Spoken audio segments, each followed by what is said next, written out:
नाना जान, हमारे पास जो कपड़ा है ये बहुत पुराना हो गया है, हमें नया लिबास चाहिए, हमें नया कुर्ता चाहिए।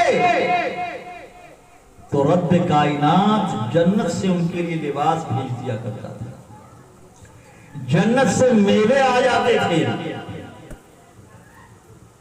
इतना अल्लाह की बारगाह में मकबूल है हुसैन, हुसैन पाक की तड़प अल्लाह तबारक व तआला को बर्दाश्त नहीं कि अगर हुसैन कपड़े के लिए तड़प रहा है तो फौरन कपड़ा भेज दिया, फल के लिए तड़प रहा है तो फल भेज दिया गया। हजरत गिरामी वो हुसैन मैदान करबला में अपनी अक़दस व मुक़द्दस जान को कुर्बान कर दिया। रब कायनात भी देख रहा है, नाना जान भी देख रहे हैं, बाबा जान भी देख रहे हैं, माँ फातिमा तो ज़हरा भी देख रही है, किसी की नजर से कुछ पोशीदा नहीं। वो हुसैन जिसके घर अगर फरिश्ते भी आए तो बगैर दरवाजा खटखटाए हुए अंदर दाखिल नहीं हो सकते। सुभान अल्लाह, सुभान अल्लाह। फरिश्ता भी बगैर दरवाजा खटखटाए हुए अंदर दाखिल नहीं हो सकते।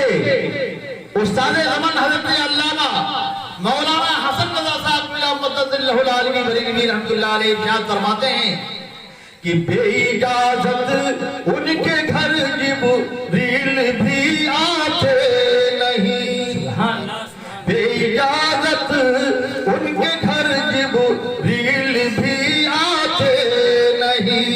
और कद्र वाले जानते हैं क्या है कद्रे अहले बैत, कद्र वाले जानते हैं क्या है शाने अहले बैत। वो हुसैनी पाक जिसके ताल्लुक से रसूल कायनात सल्लल्लाहु अलैहि वसल्लम मस्जिद नबी में नमाज अदा कर रहे हैं, नमाज से फारिग होते हैं, नमाज से फारिग होने के बाद सीधे वहां से अपनी बेटी फातिमा के घर पहुंचते, सीधे अपनी बेटी फातिमा के घर पहुंचते हैं और कहते हैं आईना अली, कहां है अली? अली फरमाते हैं आका मैं हाजिर हूं, कह रहे मेरे करीब आ जाओ। कहे मेरी बेटी फातिमा, आईना फातिमा, कहां है फातिमा? कहे बाबा जान मैं हाजिर हूं, कहे मेरे करीब आ जाओ। आईना हसन, कहां है हसन? कहे नाना जान मैं हाजिर हूं, कहे मेरे करीब आ जाओ। आईना हुसैन, कहां है हुसैन? कहे नाना जान मैं हाजिर हूं, कहे मेरे करीब आ जाओ। अली भी करीब आ गए, फातिमा तो ज़हरा भी करीब आ गई, इमाम हसन भी करीब आ गए, इमाम हुसैन भी करीब आ गए। रसूल पाक सल्लल्लाहु अलैहि वसल्लम के जिसमें अतहर पर एक चादर शरीफ है जिसे मुजम्मल वाली चादर कहते हैं। रसूल कायनात वो चादर अपने जिस्म पर से उतारते हैं और उसको फजा में बुलंद करके फैला देते हैं। ऐ अली तुम इस चादर के नीचे आ जाओ, फातिमा तुम भी इस चादर के नीचे आ जाओ, हसन तुम भी इस चादर के नीचे आ जाओ, हुसैन तुम भी इस चादर के नीचे आ जाओ। रसूल कायनात ने अपना सर मुबारक भी उस चादर के नीचे कर लिया। सुभान अल्लाह, अपना सर मुबारक भी आपने उस चादर के नीचे कर लिया।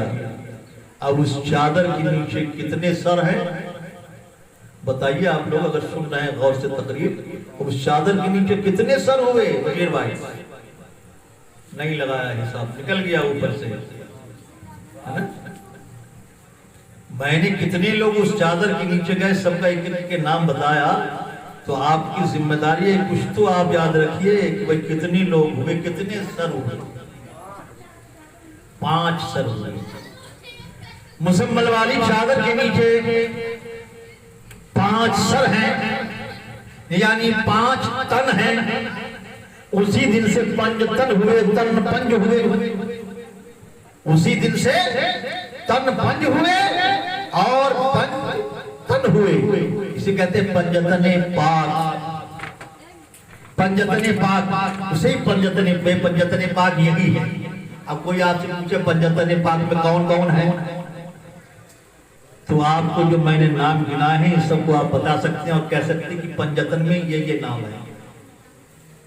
रसूल कायनात सल्लल्लाहु अलैहि वसल्लम ने अपना सर मुबारक भी मुजम्मल वाली चादर के नीचे कर लिया और निगाहें आसमान की तरफ उठाई और कहा कि ऐ रब बेनियाज, ये मेरे घर वाले हैं, ये मेरे अहले बैत थे। ए मौला मैं इनसे प्यार करता हूँ, तू भी इनसे प्यार कर। सुभान अल्लाह, सुभान अल्लाह। रसूल फरमा रहे हैं अल्लाह तबारक व तआला से कि ए मौला मैं इनसे प्यार करता हूँ, तू भी इनसे प्यार कर, और जो इनसे प्यार करे तू उनसे भी प्यार कर, और जो इनसे दूर हो जाए तो इनसे दूर हो जाए। नारे तकबीर, नारे तकबीर, नारे रिसालत, नारे रिसालत। जश्न शहदाने करबला, जश्न शहदाने करबला। नारे तकबीर, नारे रिसालत। सुभान अल्लाह, सुभान अल्लाह। तो हजरात मोहतरम, इतनी मोहब्बत सरकार फरमाते हैं अहले बैत से, और सरकार कायनात के फरमाने आली शान की रोशनी में हम पर भी ये लाजिम और जरूरी हो जाता है कि अगर हम रसूल पाक को राजी करना चाहते हैं तो हमें अहले बैत से मोहब्बत लाजिमी है, उनसे मोहब्बत करनी जरूरी है। अगर अहले बैत से मोहब्बत नहीं है तो हम रसूल के वफादार नहीं। इसलिए रसूल पाक के घर वालों से सच्ची मोहब्बत करनी चाहिए। अब सच्ची मोहब्बत करने का मतलब ये नहीं है कि हम गुमराही के रास्ते पर चल पड़े। सच्ची मोहब्बत करने का मतलब ये है कि हुसैन पाक ने अपनी जिंदगी कैसे गुजारी और किस तरह गुजारने का सलीका बताया, और अपनी अक़दस व मुक़द्दस जान को क्यों कुर्बान किया, ये भी समझने की और जानने की जरूरत है। सिर्फ जबानी जमा खर्च कर लें हम कि हम हुसैन की चाहने वाले हैं, हुसैन के मानने वाले हैं। हुसैन के मानने वाले हो तो हुसैन वाला काम भी तो करो।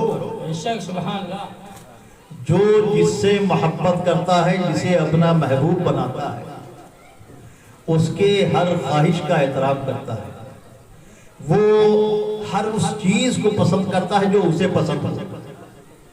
कि मैंने जिसे महबूब बनाया है उसे क्या चीज पसंद है और क्या चीज नापसंद है, उसी एतबार से अगर उसके सामने वो चीज हम पेश करेंगे तो वो मुझसे राजी होगा, मुझसे खुश होगा।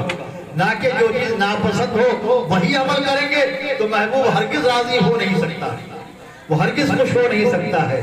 तो हजरात मोहतरम और सुन्नी हुसैनी मुसलमानों, हुसैन पाक ने आखिरी वक्त में जब अपनी जान अक़दस व मुक़द्दस जान को कुर्बान किया तो वो भी हालत नमाज में, हालत नमाज में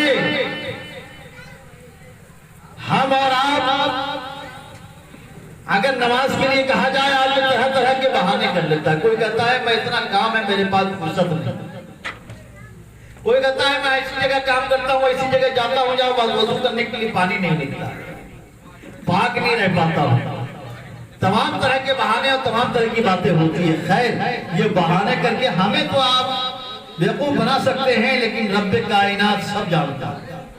उसने तमाम सहूलतें दे रखी है कि किन हालात में पानी नहीं है तो क्या करना है, और वजू कैसे नहीं है तो वजू कैसे करना है, नमाज कैसे अदा करनी, बीमार है तो कैसे पढ़ना है, सही है तो कैसे पढ़ना है। हर हाल में नमाज पढ़नी जरूरी है, और किन हालात में कैसे पढ़ सकते हैं। मैदानी कर्मोवाला में 3 दिन से सब भूखे प्यासे हैं, पानी नहीं, पानी नहीं है पीने के लिए, तो वजू करने के लिए पानी कहां से होगा। इमाम हुसैन के जानिसार मिट्टी से तयम्मुम करके नमाज अदा कर रहे हैं। हुसैन पाक जब जख्मों से चूर हो गए, बेशुमार तीर आपकी जिस्म मुबारक पर लग चुके थे, आपका जिस्म छलनी हो चुका था, आप लहूलहान हो चुके थे, नमाज असर का वक्त भी हो चुका था, लेकिन आप थे कि आपकी तलवार रुकने का नाम नहीं ले रही थी। जिधर भी आपकी तलवार जाती थी लाशों के ढेर लग जाते थे। हुसैन पाक के तलवार की एक करामत थी। तारीख लिखने वालों ने लिखा है कि हुसैन पाक की जब तलवार चलती थी तो जरा सी भी अगर किसी को छू गई फिर वो बचता नहीं था, फिर वो बचता नहीं था, उसे मरना ही था, उसे जहन्नम रसीद होना ही था। इसलिए यजीदी दूर से तीर चला रहे थे कि करीब से जाके हम लड़ नहीं सकते, उसको हम नहीं मार सके तो अगर उनकी तलवार हमें छू गई तो हम नहीं बचेंगे। हालत ये हो गई थी कि जो इब्ने ज़ियाद जो उस लश्कर का सिपा सालार था, उसने जब ये देखा कि हुसैनी तलवार से कोई बच नहीं रहा है बल्कि सब ढेर होते चले जा रहे हैं, ये इब्ने ज़ियाद कहता है अगर इसी तरह ये तलवार 1 घंटा और चलती रहे तो कोई भी जिंदा नहीं बचेगा, कोई भी जिंदा नहीं बचेगा। और ये शर्मनाक हार तारीख की किताबों में, इतिहास की किताबों में लिख दिया जाएगा कि 3 दिन के भूखे प्यासे निहत्थे हुसैन ने 22,000 लश्कर का सहारा कर दिया। साहब अगर इज्जत बचाना चाहते हो, इज्जत बचाना चाहते हो तो तुम लोग सिर्फ अपनी जानें बचाओ। इब्ने ज़ियाद कहता है सिर्फ अपनी जानें बचाने की कोशिश करो, हुसैन पर हमला करने की कोशिश न करो, अपने आप को बचाओ। इंतजार करो कि कब हुसैन जख्मों से चूर होकर गिरते। आखिर वो वक्त आ गया जब नमाज का वक्त हो गया, हुसैन पाक ने अपनी तलवार रोकी, यजीदियों से कहा कि यजीदियों मैं जानता हूं कि मुझे जामे शहादत नोश कर, मैं जानता हूं कि तुम लोग मुझे छोड़ोगे नहीं, मेरा सर जरूर काटोगे, लेकिन इतनी मोहलत दे दो कि आखिरी सजदा अदा कर। ए मेरे अजीज भाइयों, अपने को हुसैनी कहने वालों, गौर करो, जिस हुसैन के नाम पर तमाम कुछ हम करते हैं और दावा करते हैं कि हम हुसैन के चाहने वाले हैं, आखिरी जो मंजर है हुसैन पाक का उसको अपने नजर के सामने रखो कि हुसैन पाक 3 दिन के भूखे हैं, प्यासे हैं, जख्मों से चूर हैं। कहते हैं कि जालिमों हमें आखिरी सजदा अदा कर लेने दे। ऐसे हालात में भी आप सजदा को कज़ा नहीं होने दे रहे हैं और हम कहते हैं हमारा कारोबार इतना है कि नमाज पढ़ने की फुर्सत नहीं मिलती, हमारा काम ऐसा है कि मस्जिद आने की फुर्सत नहीं मिलती और दावा है कि हम हुसैन के चाहने वाले हैं। हज़रात गिरामी, बहुत लोग हमारी इन बातों से बेहद मुतनफ्फिर हैं, उन्हें बहुत बुरी लगती है यह बात। हालांकि मैं अपनी तरफ से कुछ नहीं कह रहा, मैं अपनी तरफ से अगर कुछ कह रहा हूं तो मेरी गर्दन उसकी तलवार आके मार देगी। और मैं यही तो कह रहा हूं कि नमाज जरूरी है। अगर आप नहीं पढ़ रहे हैं तो आप एहसास कीजिए, अपनी गलती को समझिए, कोशिश कीजिए कि आज से नहीं तो कल से शुरू करेंगे, कोशिश करेंगे, लेकिन ये मत समझिए कि क्यों कह रहे हैं ये बार बार नमाज के लिए, इसलिए कि नमाज के लिए कुरान ने कहा है, कुरान में उसका हुक्म आया। और हुसैन पाक जिनके आप नाम ले रहे हैं, जिनका चर्चा कर रहे हैं, जिनका जिक्र कर रहे हैं, जिनके नाम का आप जुलूस निकालेंगे, वो हुसैन पाक आखिरी सजदा अदा करते हुए जामे शहादत नोश किए हैं। तो सिर्फ उनकी शहादत याद न करो, उनकी तालीम को याद करो, उनके हालात को याद करो, इन हालात में किस तरह उन्होंने जामे शहादत नोश किया। हज़रात गिरामी, तो हुसैन पाक नमाज का वक्त आ जाता है, मैदान करबला में हर तरफ खून नजर आ रहा है, सूखी मिट्टी कहीं नजर नहीं आ रही है कि इमाम पाक उस सूखी मिट्टी से तयम्मुम कर लें। इमाम आली मकाम उस खून आलूद मिट्टी से तयम्मुम फरमाते हैं। अल्लाहु अकबर। उस खून आलूद मिट्टी से तयम्मुम फरमाते हैं और नमाज के लिए खड़े हो जाते हैं, नमाज के लिए खड़े हो जाते हैं। यजीदी सब सहमे हुए हैं, खड़े हैं, देख रहे हैं। इतने में इमाम आली मकाम सजदे में जाते हैं, सजदे में जाते हैं। इब्ने ज़ियाद जो देख रहा है कि इमाम आली मकाम सजदा अदा कर रहे हैं, एक सजदा अदा किया, दूसरे सजदे में गए। इब्ने ज़ियाद ने कहा, अरे देखते क्या हो तुम लोग, अगर इसने सजदे से सर उठा लिया, अगर इसने नमाज पूरी कर ली तो फिर तुम में से कोई भी जिंदा नहीं बचेगा। सुभान अल्लाह, सुभान फिर अल्लाह। तुम में से कोई भी जिंदा नहीं बचेगा और इससे अच्छा सुनहरा मौका तुम्हें कभी नहीं मिल सकता है, ऐसे में ही कत्ल कर दो। हुसैन पाक हालत सजदा में है, शिमरे लईन ने आपका सरे मुबारक तन से जुदा कर दिया। इन्ना लिल्लाहि व इन्ना इलैहि राजिऊन। जमीन थर्रा गई, करबला की धरती में जलजला आ गया, आसमान थर्रा गया, जबरदस्त आंधी आई, ऐसी आंधी कि हाथ को हाथ नजर नहीं आ रहा था, ऐसे गर्दो गुबार जो यजीदियों के खीमों को उड़ा रहा था। सूरज में